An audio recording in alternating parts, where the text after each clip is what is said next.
आओ थोड़ा हम भीतर की ओर चलें। इस प्यास की, इस प्रेम की पुकार को अपने प्राणों में उतारते हुए उस प्रीतम की महान जुगलबंदी में उतर चले जाएं। अथा तो मेडिटेशन मुमुक्षा।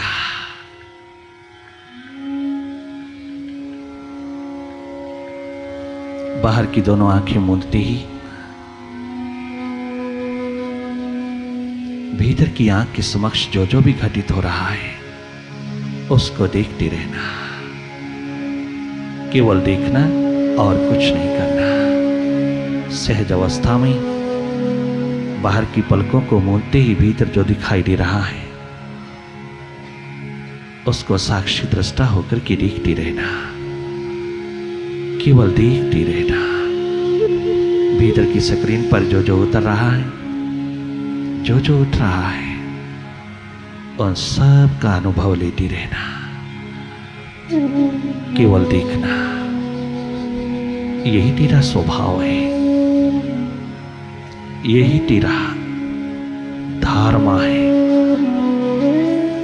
भीतर की गतिविधि में दखल नहीं देना, भीतर की किसी भी स्थिति में, हालात में दखल नहीं देना। शांत, मुदित, मौन पूर्वक देखते चले जाना। और जैसे ही निर्विचार की स्थिति पल भर के लिए भी आए, स्टेट ऑफ थॉटलेसनेस चाहे एक मोमेंट के लिए आए, तुम उसी में डूब जाना। वही है एकमात्र झलक जो तुझे एक दिन झंकार में उतार देती है, उसके दीदार में उतार देती है, उसके मिलन की घड़ियों को संभावना प्रदान करती है। तुम उस पल की इंतजार करना, प्रतीक्षारत रहना, जागे जागे देखते रहना।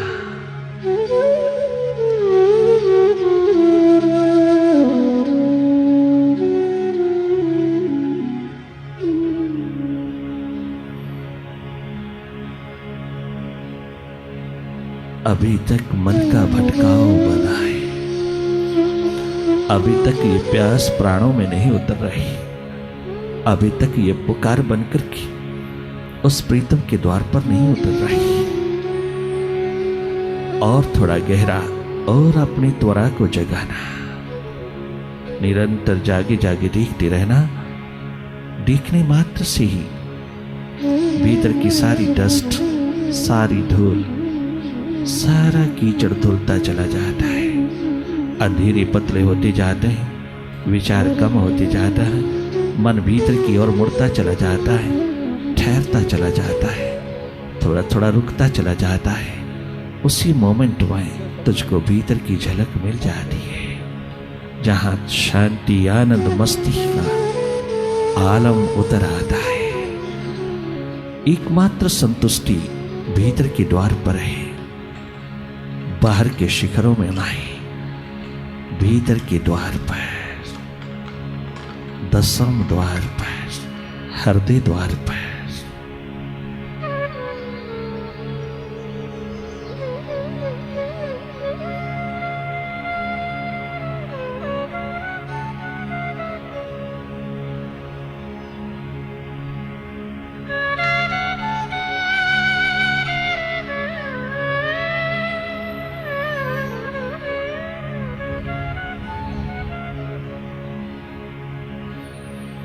जो जो प्रभु के प्रति विरह अगन जलती चली जाती है, ये मन मरता चला जाता है, ये मन डूबता चला जाता है, ये मन बुद्धि हृदय सागर में डुबकी लगाते चले जाता है, ये अपने आप को समर्पित करते चले जाता है। उस निर्विचार निशब्द की स्थिति में तेरे भीतर का कम्युनिकेशन भाव की दशा में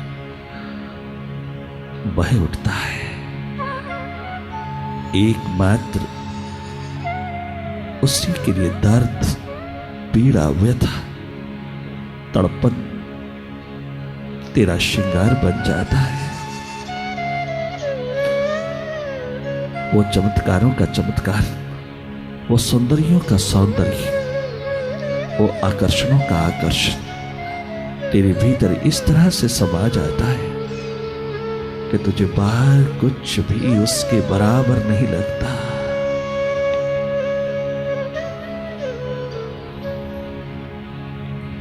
ये विरह ही एकमात्र नचिकेता अग्नि है जो उस विराट से जोड़ती चली जाती और जीवन को स्वस्थ पूर्ण प्रेम पूर्ण बनाती चली जाती है। मेडिटेशन कोई योगा एक्सरसाइज नहीं, ये कोई अभ्यास नहीं, ये कोई आदत नहीं, ये कोई तपस्या नहीं, ये तपश्चर्या नहीं। मेडिटेशन अंतस ध्यान तेरा स्वभाव है।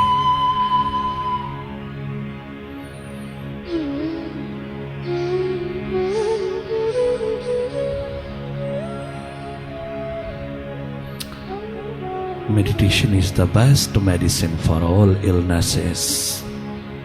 It provides you peace of mind, balance of mind, ease and equanimity, harmony, fearlessness, desirelessness. It provides you willpower,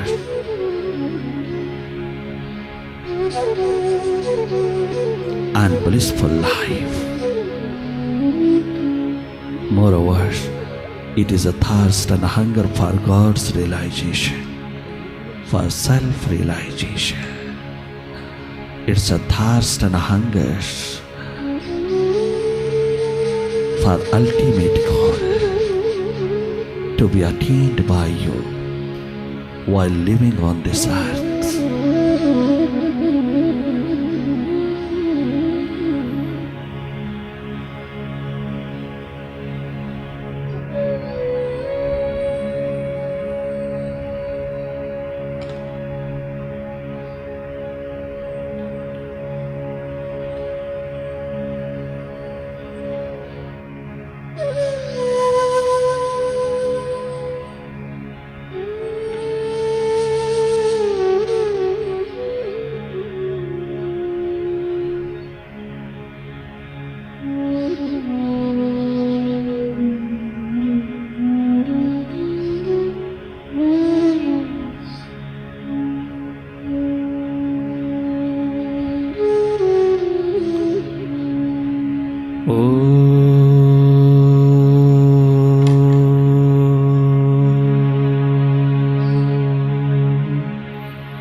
जागे उठेंगी ध्यान की लहरी,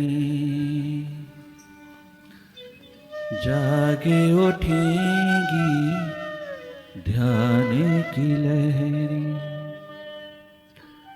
जागे उठेंगी ध्यान की लहरी, जागे उठेंगी ध्यान की लहरी। मुर्शिद की अंगनाई में, सदगुरु की अंगनाई में, जाग उठेंगी ध्यान की लहरें, जाग उठेंगी ध्यान की लहरें। सदगुरु की अंगनाई में दिल की चोट उभर आएगी, दिल की प्यास उभर आएगी। मन रख दो रहनुमाई में, मन रख दो रहनुमाई में, जाग उठेगी ध्यान की लहरी, जाग उठेगी ध्यान की लहरी।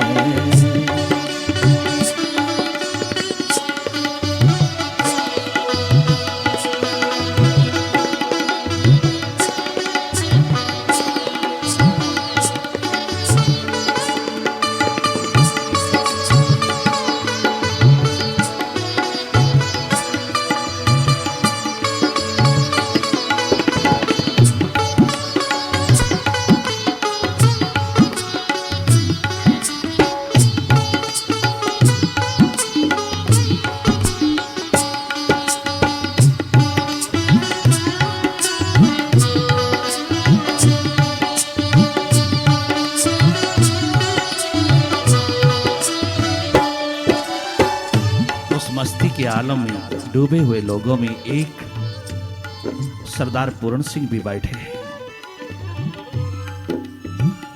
जिसने कभी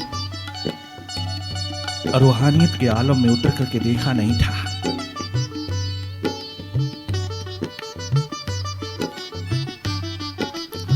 आज तक ऐसी मस्ती कभी देखी नहीं थी।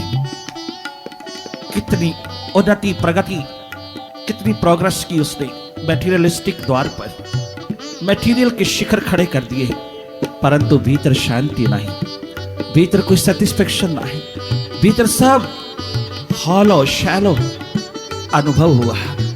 उसी घड़ी में एक फकीर ने जाकर के आवाज लगा दी, और उसकी आवाज जब उसके द्वार पर पहुंची, उसके काउंटर पे पहुंची, तो पूरण सिंह भी पहुंच गए। 5वें दिन वह उस मस्ती के आलम में झूम उठी। पहली बार एक ऐसा द्वार मिला जहां मन ने अंगड़ाई लिया, उस आकाश को छूने के लिए, जहां सदा के लिए सुकून मिलता है, सदा के लिए शांति आनंद मस्ती का भंडार खुलता है, सदा के लिए क्रांतिमय कांतिमय जीवन की आभा प्रतिभा खिल उठती है। पहली बार निहाल हो गया उस मस्ती के आलम में डूब करके, दोनों हाथ जोड़ करके अश्रुधारा बहाता हुआ पूरण सिंह स्वामी रामतीर्थ के चरणों को धो डालता है और यही पुकार उठाता है, स्वामी जी मेरे घर आंगन में आए, मेरा घर आंगन भी पवित्र कीजिए, मेरा भीतर का तल तो तूने धो डाला, तूने निर्मल पावन पवित्र कर डाला, मुझे प्यास के जगत में उतार डाला, पदार्थों की दुनिया से उतार करके मुझे प्यास के आलम में डुबो दिया। मैंने उस मैटीरियलिस्टिक वर्ल्ड के साथ अपनी रूहानियत की जिंदगी को जोड़ दिया, तेरे रूहानियत के भरे आलम को उतार दिया। मैंने तुझको अपना लिया, मैंने तुझको अपने जीवन की धारा बना लिया, मैंने तुझे अपने दिलो दिमाग पर, दिलो जहन पर उतार लिया। बस एकमात्र तू ही मेरा मालिक, मेरा मास्टर हो गया। जो आज तक हाथ नहीं लगा था, जो आज तक नसीबों में उतरा नहीं, जो आज तक कभी जाना नहीं था, वो मुझे घर द्वार पर बैठे मिल गया। तेरा विराट स्वरूप, तेरा विराट आलम मस्ती का मेरे घर द्वार को छू गया। ओ गुरु, मेरा तन मन धन सब तेरे चरणों में समर्पित है। आज मैं अपने इस झूठे जीवन को, मन के अहंकार अभिमान अस्मिता को तेरे द्वार पर चढ़ा रहा। मैं उस सब को अपने भीतर के अंगना में सदा के लिए विदा कर रहा, अपने भीतर के अंगना से सदा के लिए तेरे द्वार पर चढ़ा रहा। ये गंदला जीवन तेरे द्वार पर समर्पित कर रहा। एक बार मेरे घर आंगन में चले आइए। स्वामी रामतीर्थ मुस्कुरा करके एक्सेप्टेंस की स्थिति में स्वीकृति प्रदान करते हुए चल पड़े। नाचता हुआ पूरण सिंह अपने महलों की ओर अपने मुर्शिद को ले जा रहा है। कभी रास्ते में पंखा करता है, कभी कार में बैठाता है, कभी पैदल चलाता है, सब नाज़ो न्याज पूरे करता चला जाता है। वह डूबा हुआ एक रिंद प्यासा मुमुक्षु, एक पिपासु अपने आज मुर्शिद को अपने हृदय की धरती पर विराजमान करता हुआ बाहर के अंगना में ले जा रहा है, अपने बंगले में ले जा रहा है।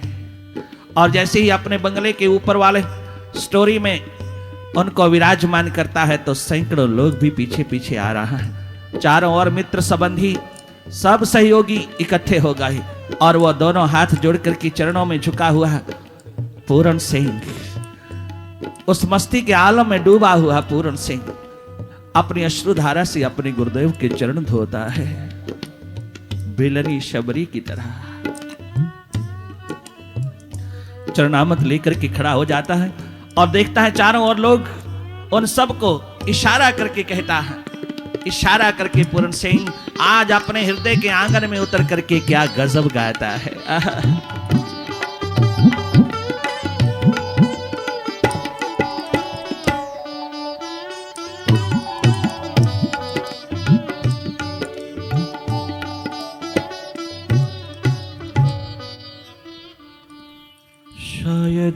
जिंदगी का शिखर लेके आ गया, शायद मैं जिंदगी का शिखर लेके आ गया,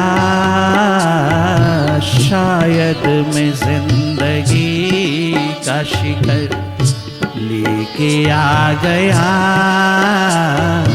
मुर्शिद को आज अपनी घर लेके आ गया, मुर्शिद को आज अपनी घर लेके आ गया, मुर्शिद को आज अपनी घर लेके आ गया। शायद मैं जिंदगी का शिखर लेके आ गया,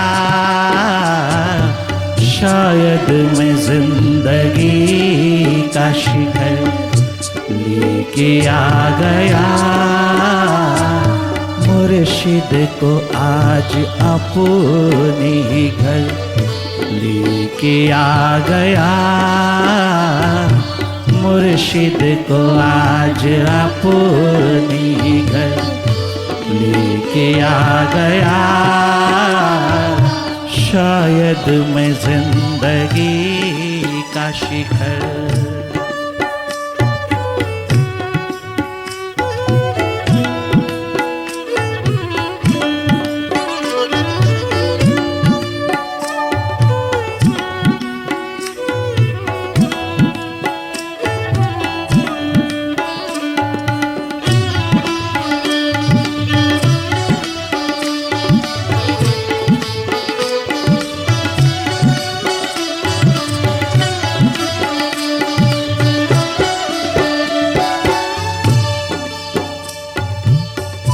उम्र ढूंढता रहा मंजिल में इश्क की,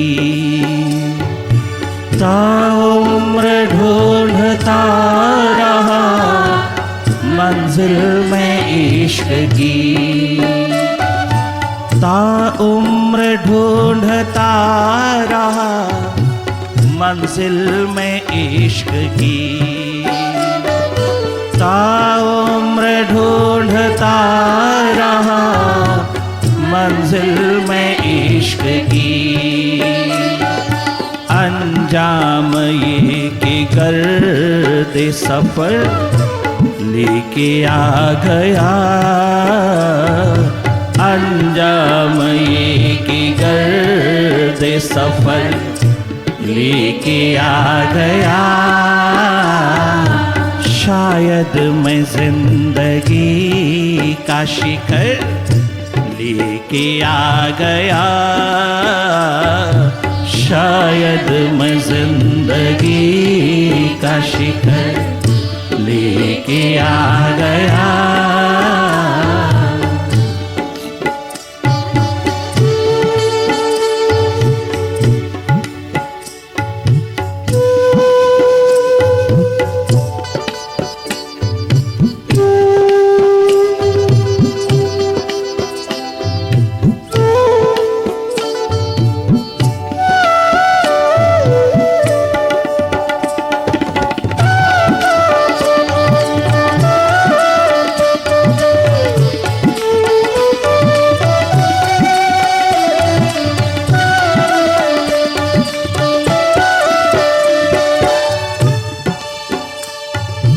जिंदगी भर मैं जीवन को ढूंढता रहा, जीवन भर मैं उस इश्क के शिखरों को चूमने के लिए दौड़ता रहा। जाने अनजाने में हे मालिक, हे प्रभु, हे मुर्शिद, मैं तुझे ही ढूंढता रहा। डायरेक्टली इनडायरेक्टली, भले मैं कितनी भी बाहर की दौड़ में उतरा, किंतु मैं आनंद के लिए उतरा, मस्ती के लिए उतरा, मैं अपने जीवन की जोत जगाने के लिए उतरा। भले बाहर मंजिल नहीं थी, मुझे मालूम नहीं था, भले बाहर इश्क की मंजिल, हकीकी इश्क की मंजिलें, उस प्रेम की महान मंजिलें बाहर नहीं थी, उस आनंद मस्ती के शिखर बाहर नहीं थी। जाने अनजाने में मैंने तेरे को ही ढूंढा, पद में, पदार्थ में, प्राणी में, पैसे में, प्रतिष्ठा में। मैंने तुझे ही ढूंढा परंतु तो कहीं नहीं मिला। सारा जीवन इसी तरह गुजर गया। एक गर्दे सफर, एक धूल ही धूल इकट्ठी करके लाया। एकमात्र डस्ट ही डस्ट। सिकंदर आजम की तरह, हिटलर की तरह, जूलियस सीजर की तरह, सम्राट नेपोलियन की तरह, अकबर बादशाह की तरह, केवल एक धूल ही धूल, बीरबल की तरह, आइंस्टाइन की तरह, एडिसन की तरह, न्यूटन की तरह, एडिनबर्ग की तरह। उन्होंने भी मरते समय यही कहा, अंजाम ये कि गर्दे सफर लेके आ गया।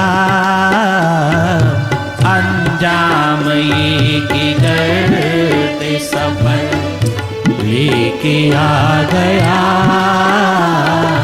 शायद मैं जिंदगी का शिखर लेके आ गया।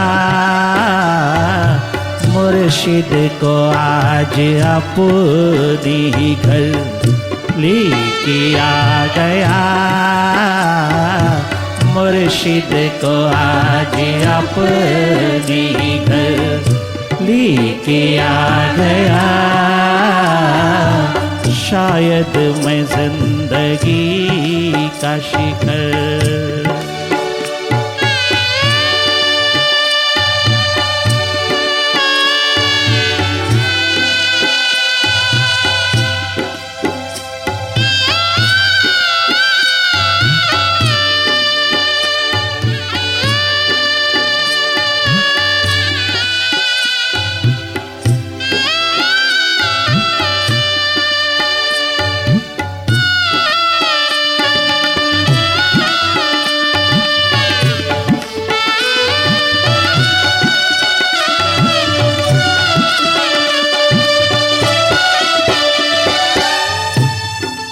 अष्टावक्र के हाथों में अपना हाथ थमाकर के राजा जनक उनको भी अपने महलों में लाते हैं और महलों में विराजमान करते ही वो भी यही एकमात्र शिखर की बात करते हैं। जीवन के शिखर की महान धारा को भीतर की ओर पनपाता हुए धन्यवाद और कृतज्ञता के भाव में डूब करके अपने अष्टावक्र भगवान को, अपने सद्गुरुदेव को अपने महलों में विराजमान करके अपनी राजगद्दी पर उतरता है, अपनी राजगद्दी को संभालने में लग जाते हैं। भीतर का जागा राजा, भीतर का जागा सम्राट, भीतर का जागा नेता क्या गजब का राज करके गया है जनक। इसी तरह नरेंद्र 17-18 वर्ष का बालक बाबा रामकृष्ण परमहंस को, अपने ठाकुर जी को अपना बाजू पकड़ा करके अपने घर आंगन में, एक कमरे का आंगन है, एक कमरे में जहां रहता है,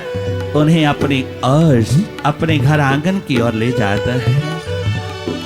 दक्षिणेश्वर के द्वार से उतरे हुए ठाकुर जी कलकत्ता जैसे ही पहुंचे हैं, वह नन्हा बालक, वह 17-18 वर्ष का तरुणावस्था में उतरा हुआ बालक, वो तेजस्वी बालक,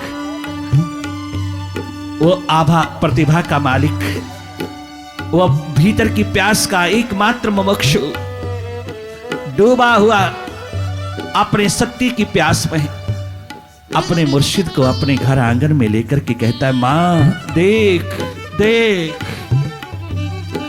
आज कितना सौभाग्य का चांद उदय हुआ है। आज इस धरती पर कितना आनंद बरसा। आज हमारे आंगन में एक सूर्य उदय हुआ। आज हमारे घर आंगन में एक महान दीप जला। देख मैं किसको लाया मां, देख मैं किस बाबा को लाया। शायद मैं जिंदगी का शिखर लेके आ गया। शायद मैं जिंदगी का शिखर।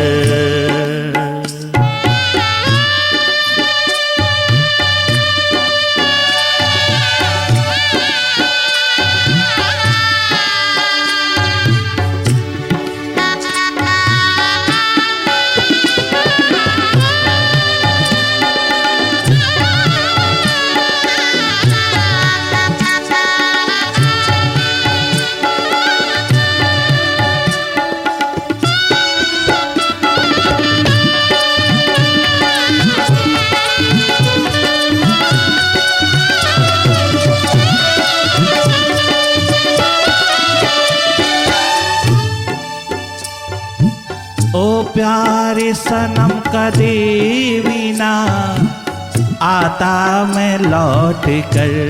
वारे पूरन सिंह। मेरे प्यारे सनम, मेरे प्यारे मुर्शिद, तूने क्या घाव, क्या जख्म कर दिया। मैं शायद कभी भी उस जिंदगी की राहों से वापस मुड़कर के अपने जीवन को, अपनी बगिया को, अपनी जोत को संभालने कभी ना आता। मैं कभी पुनः पुनः तेरे द्वार पर ना लौटता मेरे मुर्शिद, परंतु तूने जो जख्म दिया वो मुझे तेरे द्वार पर सदा के लिए विराजमान कर गया। ओ प्यारी सनम कदे भी ना आता मैं लौट कर। ओ प्यारे सनम कदे भी ना आता मैं लौट कर। एक जख्म भर गया था इधर लेके आ गया। एक जख्म भर गया था इधर लेके आ गया। शायद मैं जिंदगी का शिखर लेके आ गया।